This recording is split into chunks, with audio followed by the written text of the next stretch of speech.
This is a ditch, not the ditch, but a ditch that I'm here next to just as an example to tell you the story. Hi, I'm Blake, and I'm a doofus. I mean, this is a tailgate talk. Hey, so let me tell you a story about a little kitten.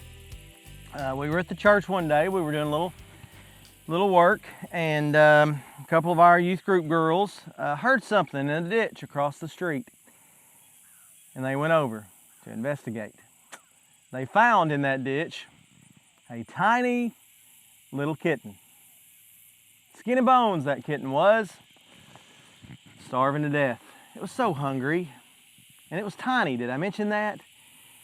No one else around, no cat around, no other kittens around, just that poor little helpless kitten all by itself in the ditch. And what did they do with that kitten? They picked it up and they carried it across the street to the church. And all the rest of the men that were there for this project that we were doing said, "Oh, that's sad. I'm going home."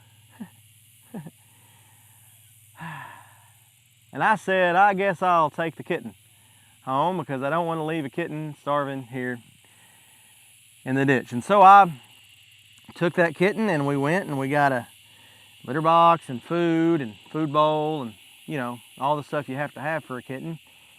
Took it home and it took up residence in my office.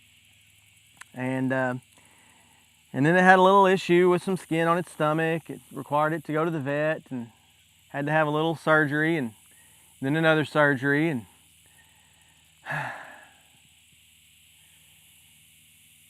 I got a high maintenance kitten, see? A high maintenance kitten. I didn't know it was going to be high maintenance when I took it home, but it was just hungry and it needed something. I didn't want to just leave it there to starve. I felt bad. I took it home and I got a high maintenance cat. And so now I have a friend in my office that sits in my lap when I study and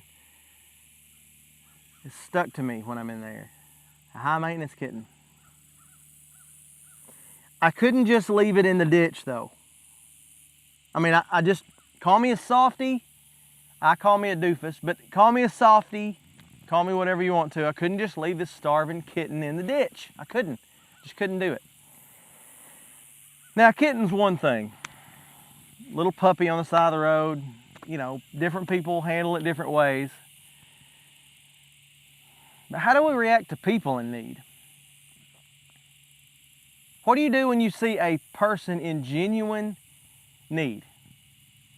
A person who is genuinely hurting, in genuine need, real need. What do? Do you turn a cold shoulder? Do you walk away? Do you just look the other direction and try to forget what you've seen? What do you do when you see someone in genuine need? Jesus would say in Matthew chapter 25, in red letters now, "Whatever you do to the least of these, my brothers, you've done it to me." What does that mean? It means that how we treat those who are vulnerable, how we treat those who cannot help themselves, how we treat those who depend on us to help them, says a whole lot about what we really believe about Jesus.